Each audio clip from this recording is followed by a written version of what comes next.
المرجع رحمه الله كان له اهتمام كبير وعظيم بمسألة التربية والتكوين في بلادنا، وكان مقتنعا تمام الاقتناع بأن السبيل نحو تنمية البلاد يمر عبر التربية والتكوين والبحث العلمي والحرية والثقافة. فرغم الخسارة الجسيمة التي يشكلها فقدان عزيزنا، فإننا سنظل نتذكره دوما وحقه على لسان صاحب الجلالة الملك محمد السادس نصره الله من خلال بقية التعزية لأسرة المرحوم. وقد كتب جلاله: بوفاته يكون المغرب فقد أحد رجالات الفكر والمناضلين المخلصين عن حقوق الإنسان والمساهمين في تكوين الأجيال المغربية التي تتلمذت على يديه.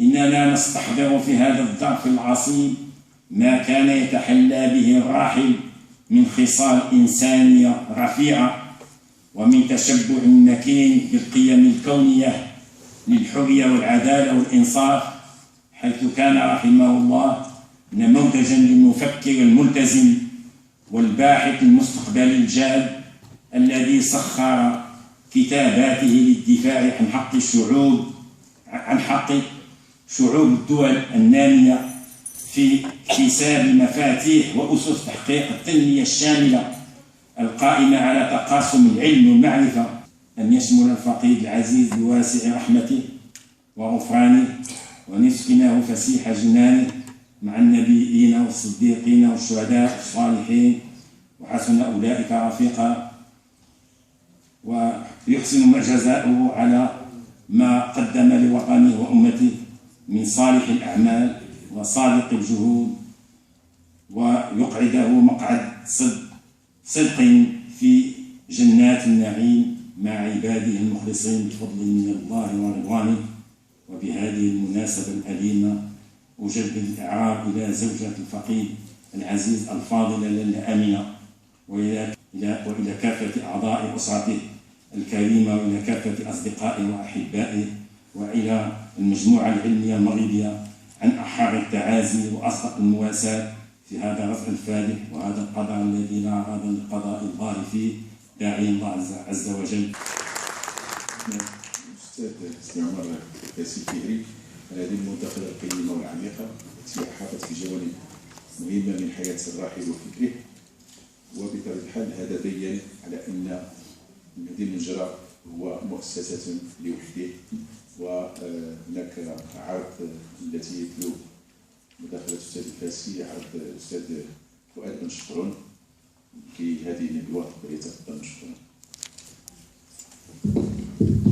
Bien, moi je m'excuse, je ne peux pas parler en arabe, je n'en ai pas les capacités, alors je vais m'adresser à vous en français. Bon, je vais commencer par présenter une double excuse. Je n'ai pas préparé de discours académique. Deuxièmement, je n'en ai pas ni les capacités ni les compétences de visiter l'œuvre de Silmédine Noujara. Moi, je voudrais laisser parler tout simplement mes tripes, laisser parler mon cœur. Plus difficile, surtout sous la présence de Léamina, et j'ai eu la chance peut-être d'être un des derniers, si ce n'est peut-être le dernier compagnon de Mehdi. Je l'ai accompagné quasiment jusqu'à son dernier souffle. Je voudrais aussi vous un homme aussi célèbre. Tout de suite, des questions se posent. Quels sont les liens qui les liaient? Quel rapport avait-il avec lui? D'emblée, dès qu'on voit qu'un psy, on se défend tout de suite. Je suis son ami, je ne suis pas son patient. Hein?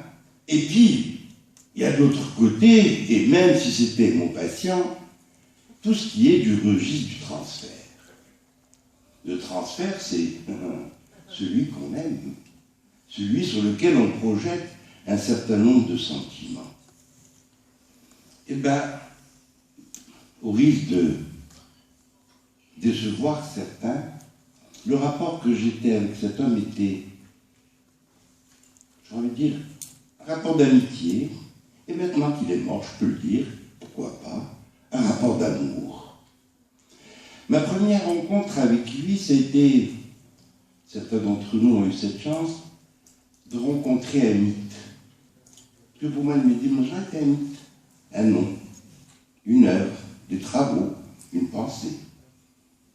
L'homme qui a inventé le futur, ou qui essayait du moins de l'interroger et de le questionner. Puis, je ne sais pas si Madame Mojra s'en rappelle, c'était un déjeuner tout simple, auprès d'un homme disparu aussi, qui est mon homonyme et qui était ambassadeur et dont le prénom rappelait celui de Jésus. Et puis je rencontre un homme simple, accessible, avec une pensée claire, une pensée nette. Mais avec, excusez-moi le terme, ses coups de gueule, capable de passion, capable de s'emporter, capable de bousculer une salle. À telle enseigne que, frais rentré des facultés françaises, j'assistais à une de ces conférences de la faculté de médecine de Rabat. Eh bien, c'était peut-être la première et dernière standing ovation que j'ai vue à la faculté de médecine de Rabat. Vous me direz, c'est pas facile, c'est pas difficile, mais les médecins sont des gens tellement difficiles à faire voir. Voilà, cet homme, je l'ai connu, je l'ai accompagné, je l'ai aimé. Je ne vais pas être très long. Je vais interroger tout simplement un signifiant. Son prénom. Le Mehdi. Celui qu'on attend. Ben moi je t'attends toujours. Merci.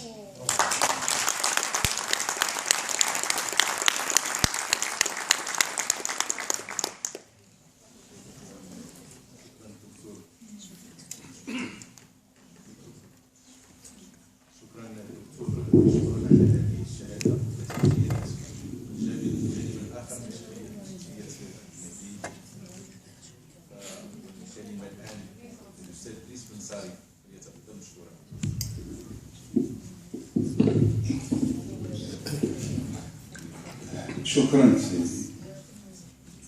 بسم الله الرحمن الرحيم، والصلاة والسلام على سيدنا محمد وعلى آله وصحبه. أيها السيدات والسادة، تغمرني سعادة كبيرة وينوبني تأثر عميق وأنا أتناول هذه الكلمة للمشاركة في الندوة العلمية التكريمية حول فكر الراحل المهدي المجرى. وأريد أهنئ السيد مدير المكتبة الوطنية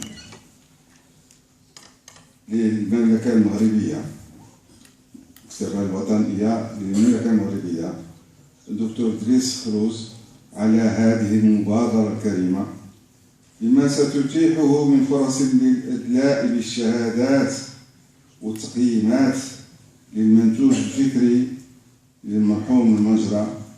فإنني أشكره على إشراكي في هذا الحفل التكريمي، وذلك لأنني عايشت المرحوم وتمتعت بمرافقته لأكثر من 40 سنة، صداقة وفية ومحبة خالصة والمضايقات التي كانت تعترضها. لقد استفدت خلال هذه المدة الطويلة من ثقافته الموسوعية وأفكاره النيرة، كما استفاد منها المركز الوطني للبحث العلمي الذي كنت أديره، وذلك عبر العلاقات التي كانت تربط المرحوم المهدي المجرى بمؤسسات ومنظمات علمية غير حكومية وبالشبكات التي كان ينشط فيها على المستوى الجهوي والعالمي، والتي أذكر من بينها أولا فيوتوري، وهو مركز للدراسات والتفكير في قضايا بصيرية للعالم المعاصر، وأذكر أن هذا المركز هو الذي ينشر المجلة التي تحمل نفس الاسم، والتي كان المرحوم المهدي ماري دو جورنال مؤسسا لها. وقد كانت أهم المواضيع التي تعالجها هذه المجلة هي التربية والتكوين والبحث العلمي والتقنيات والبيئة والموارد الطبيعية والطاقة وكذلك السياسات العمومية والعلاقات الدولية والجيوسياسية ودراسات المستقبلية طبعا. وهذه هي على الخصوص الميادين التي اهتم بها المدي أشد الاهتمام على مدى حياته. ثانيا، الجمعية العالمية للمستقبليين التي كان من بين مؤسسيها بباريس سنة 1982 والتي انتخبته رئيس لها إلى غاية 1990 العامة بالمغرب، والتي كان المرحوم عبد اللطيف بربيش وإياي عضوين فيها مع المرحوم المهدي المسعود. أما كتاباته فتشهد على تألقه وعلى جرأة أفكاره المناهضة للاستعمار بشتى أشكاله، وبالأخص الوقوف ضد العنصرية والصهيونية والإسلاموفوبية وعواقبها الوخيمة. وكان يناضل من أجل معالجة المشاكل الكبرى التي تشوب إقامة السلام والأمن على المستويات الدولية والجهوية والمحلية. كان رحمه الله مستفزا في طبعه، لا يقبل تنازل قيد أنملة عن أفكاره ومعتقداته، تمثل أحيانا تحرياته وتنبؤاته صيحات مدوية ليس بحسب بالنسبة للاستعمار العظيم اللي كان كهذه، فإنه يؤكد على أن الانتفاضات لا تأتي من فراغ ولا من عدم ولا من انقلابات ولا من تآمرات، بل تنتج عن صيغورة تاريخية لا آنية فيها ولا ارتجال، تأتي من اختمار ماض مر ومتردد، من حاضر ملؤه اليأس، ومن آمال في المستقبل، لا من الترقيع المرحلي المشرف ولا من حلول بسيطة مهادنة. ويتابع المدي قوله: إن الحروب القادمة ستكون حروبا حضارية وحروب قيم وحروب عاجزة سواء في صمتها أو في خطابها. وفي كتابه قيم القيم يقول المدي: تستطيع الثقافات أن تتواصل ويغني بعضها البعض في إطار احترام متبادل لمختلف أنماط الحياة، لأنه لا يمكن استنساخ الحضارات ولا عولمة منظومة القيم من طرف القوى العظمى. لقد بدأت تنبعث من جديد في العالم الثالث نزعة مقاومة لكل أشكال العدوان الثقافي الذي تمارسه كثير من الدول الغربية، فمجال الأفكار والإبداع لا يمكن أن يخضع إطلاقا لقوانين التبادل الحر. فالاستحواذ على عقل الثقافة لا يشبه بأي حال من الأحوال بسط السيطرة على ساحة المعركة. يقول ميشيل جوفير عند تقديمه لكتاب المدي: La décolonisation culturelle, défi majeur du XXIe siècle. التحرر الثقافي هو رهان أكبر للقرن ال21. لم يكن الاهتمام المهدي المتواصل ما يرقى إلى مستوى التحرر الاقتصادي والثقافي. وعن الاستعمار الثقافي يقول المهدي: ولم ينعقد بعد مؤتمر طنجور سنة 1955 إن عواقبه وخيمة ومخلفاته أقوى من مخلفات الاستعمار السياسي والاقتصادي، ذلك أن الاستعمار الثقافي في مرحلة التجذر والتمركز والتطور.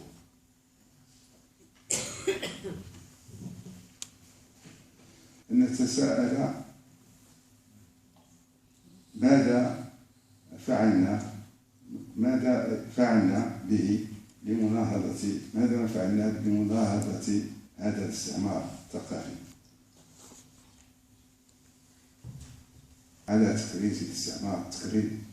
تركيز الاستعمار الثقافي في المغرب وتكريس تبعيتنا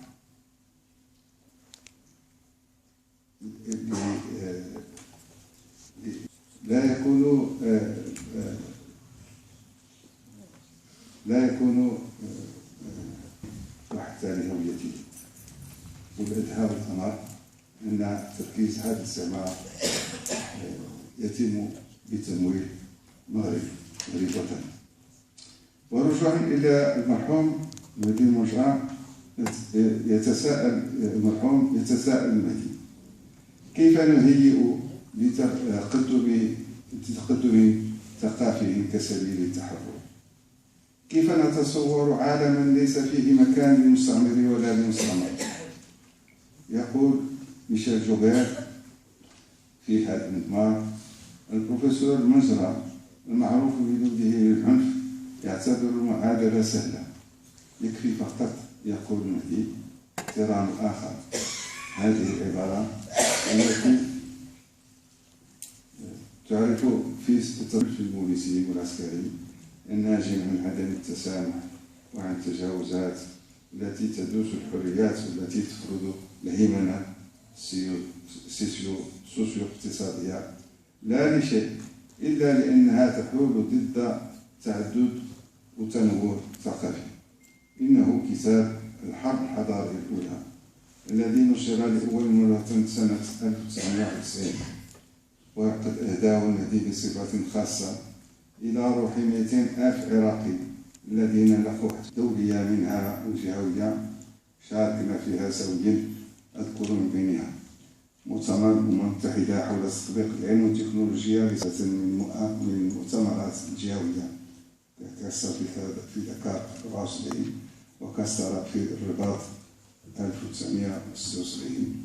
اختبر المرحوم المشاركين باقتراحه بإنشاء صندوق خاص بالبحث العلمي. كان خلال جميع هذه المؤتمرات النجم الساطع بدون منافس ولا منازع للحرية، والذين لا يزالون في حنين إلى الاستعمار الفكري والاجتماعي والثقافي. فإذا هم يظهروا عداءهم للمرحوم المهدي فقد كانوا يناهضون. كان رحمه الله ذو ذكاء خارق يتجلى في مداخلاته وذو في كتاباته وفي تعامله مع العالم الثالث. كان رحمه الله مفكرا مكافحا في سبيل حقوق الإنسان، رافضا للنظام الدولي الجديد متمثل في العولمة العشوائية وفي الاستعمار بجميع أشكاله. إذ كان لا يعترف بالثقافة الغربية بأي امتياز عن الثقافة الأخرى، وكان واثقا لذلك ومدافعا عنه.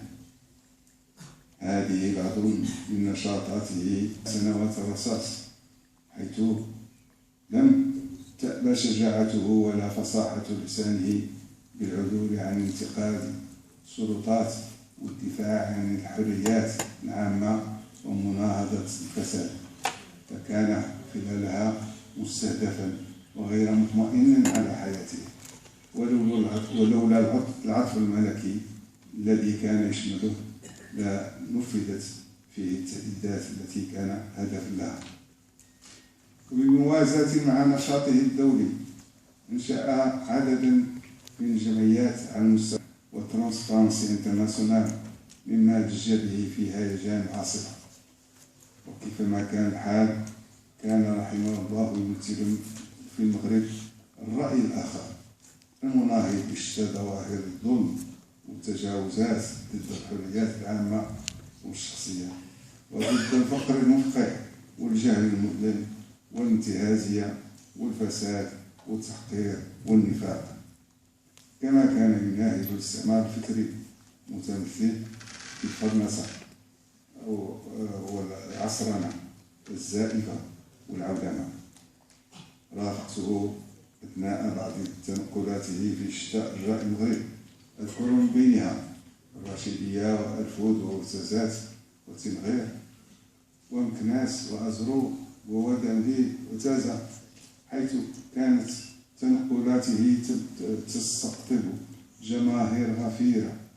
فلا نست عن قرب مدى شعبيته ومدى حب الجماهير له، والتي تتجلى في التهافت على كتبه التي تلقى رواجا جماهيريا كبيرا من القراء. وكما قيل معلوم أن دخل مبيعات كتبه كانت تمول بجوائز الذي كان تظاهرة إهداء خزانة المدينة المنجرة المكتبة الوطنية للمملكة المغربية. هرم الفكر المغربي معاصر يهدي خزانته لهرم الثقافة المغربية لإغنائها وتقوية إشعاعها. وبهذا تنتقل هذه الخزانة من الملك الشخصي لعائلة المرحوم مهدي إلى الملك العمومي حتى يبقى فكره حيا ومادة للبحث والدراسة، ويتحول المرحوم مهدي من شاهد لعصره إلى شاهد لعصور وأزمنة متتالية. وهذه التي عانت مما كان يحاط بالسيد مهدي طول حياته وخلال مرضه الطويل بصبر وإيثار، صبر المؤمنات الوفيات والثقافية والعلمية. لن أذكر نبيين آخرين وجميعكم يعلمون هنا. خلد الله ذكره بين أبناء هذا الوطن الأجلاء، ولنا في مخلفاته من كتب وأفكار وكتابات ومحاضرات وندوات غير شاهد على ذلك. الصغيرة التي للسيد الذي لالا أمينة ولابنتيهما سليمة وكزا وعائلتيهما، بدون أن ننسى أحفاده عبلة وعباس وأنوار. ومن حسن الصدف أن هذا اليوم التكريمي هو يوم تسلم فيه لحفيدته عبلة.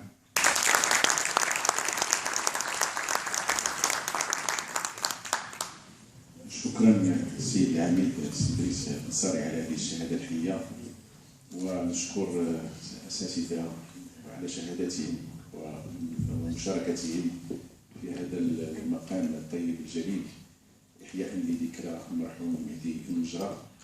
وأقترح عليكم أن نأخذ استراحة قصيرة ل 15 دقيقة، نتجول في المعرض ونستريح قليلا ونرجع إلى القاعة لبقية العروض، وهي 3 لا تتعدى ساعة من الوقت. فندعو الجمهور الكريم الحاضرين معنا إلى العودة إلى القاعة بعد الاستراحة، وشكرا لكم.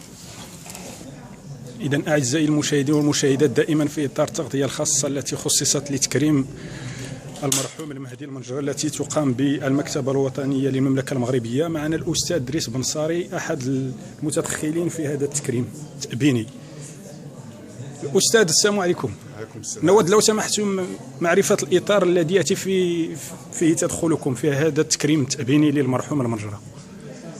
كما قلت في الكلمة التي بدأت بها، أنا ربما أقدم رفيق درب حياة سي مهدي، عاشرته في المؤتمرات الدولية المتخصصة من بداية السبعينات إلى بداية هذا القرن. وكذلك كان له مكتب في المركز الوطني للبحث العلمي الذي كنت أديره، وكان يستقطب في هذا المكتب العلماء الكبار والندوات المختصة الكبرى التي نظمناها في السبعينات والثمانينات والتسعينات. شكرا أستاذ. إذا كانت هذه إفادة الأستاذ دريس بنصاري على هامش التكريم التأبيني الذي نظم للراحل المهدي المنجرة. Donc, chers téléspectateurs et téléspectatrices, toujours dans le cadre de ce spécial consacré à l'hommage posthume rendu par la Bibliothèque nationale du Royaume du Maroc au feu Mehdi el-Manjara, avec nous M. Omar El-Fassil Fihri qui va nous donner un aperçu sur son intervention dans le cadre de cet hommage. Oui, effectivement, j'étais très honoré d'être invité à apporter un témoignage sur l'homme, l'intellectuel et le grand savant que fut Mehdi El Mandja, à la fois comme un homme de science, en même temps comme un militant des droits de l'homme, et puis une personnalité internationale qui a joué un rôle sur des historiques internationales, sur des sujets importants qui sont aujourd'hui d'actualité, la question de l'éducation, la question de la formation, la question de l'écologie, la question de développement durable, dans toutes ces questions qui restent aujourd'hui non seulement d'actualité, mais vu les rôles qu'il a joué dans l'association des Moustrebaliyat, ce qu'il a laissé comme patrimoine est encore vraiment d'actualité pour le mettre en œuvre et le mettre en pratique et trouver des solutions à des problèmes que nous vivons encore aujourd'hui. Merci monsieur, donc c'était Omar Fassil Fihri en hommage de l'hommage donc rendu au feu le Mehdi El Mandja. Merci monsieur. Chers téléspectateurs et téléspectatrices, toujours dans ce spécial consacré à l'hommage rendu à la Bibliothèque nationale du Royaume du Maroc au feu le Mehdi El Mandja. Avec nous donc de la part du comité d'organisation, monsieur Abdelati El Hello, pour nous donner un aperçu sur le contexte d'organisation de cet événement. Donc nous organisons à la Bibliothèque nationale du Royaume du Maroc le colloque sur Mehdi El Mandja, l'homme et la pensée. C'est pour rendre hommage au feu Mehdi El Mandja qui nous a quittés il y a 1 an et demi, et pour justement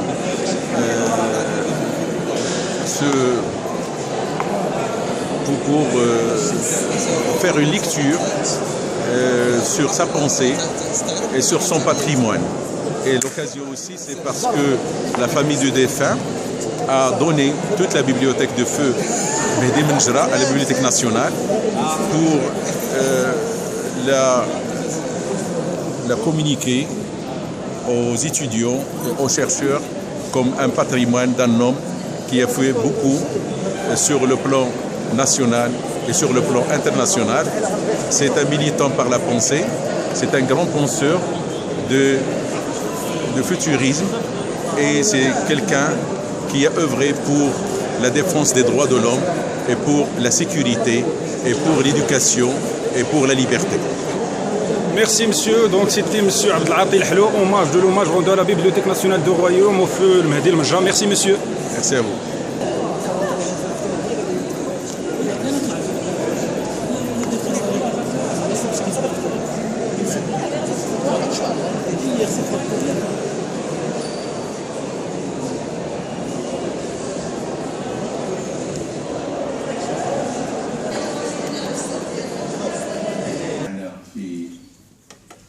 برنامج الندوة مداخلتين، مداخلة سيقدمها الأستاذ يحيوي، ومداخلة أخرى للأستاذ محمد البغدادي سيقرأها بالنيابة عن الأستاذ إدريس البنصاري. وكان متوقع أن يحضر معنا الأستاذ الشاعر مولاي علي السقلي، ولكن تعذر عليه الحضور لظروف صحية ألزمته يعني الفراش، وهو نتمنى له الشفاء العاجل. لكن كان حضر من قبل قصيدة مهمة جدا وتعيدكم المكتبة الوطنية بأن مجموع المداخلات والشهادات التي قدمت والتي يريد أصدقاء الفقيد ضمها إلى الندوة ستطبع في كتاب مستقل لتجمع والتي ستبقى في ذاكرتنا جميعا حول المهدي المنجرة، ذكراه التي ستبقى متقدة إن شاء الله لأجيال وأجيال. فليتفضل الأستاذ يحيى الحيوي مشكورا بإلقاء عقده.